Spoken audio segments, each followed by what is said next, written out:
কলঙ্ক মোচনের জন্য আমি বলছি যে পুলিশের যে মানবিক পুলিশ হতে হবে।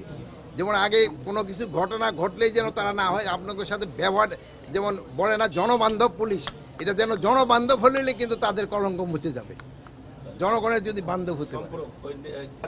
কলঙ্কর কথা তো নির্বাচন আপনারা দেখছেন তো, দুই একজনকে কিন্তু আইনের আওতায় অলরেডি নেওয়া আনা হয়েছে।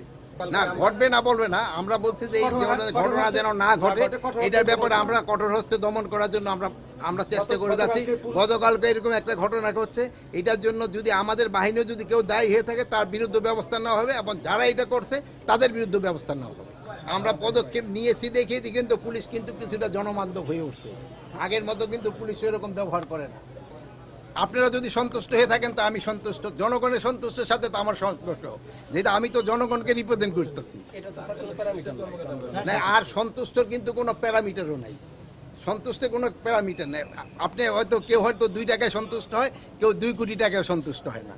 এখন এই সন্তুষ্ট তো প্যারামিটার করতে পারবো না, বাট আমরা সর্বাত্মক চেষ্টা করে যাচ্ছি যেন সবাই একটা সন্তুষ্টের ভিতরে রাখতে পারি।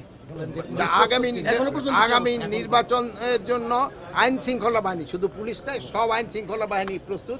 যেই সময় ডেট দিবে ওই সময়ের জন্য, যেহেতু একটা সময় আছে আর অনেক দিন, আমাদের প্রস্তুতিরও একটা সময় আছে।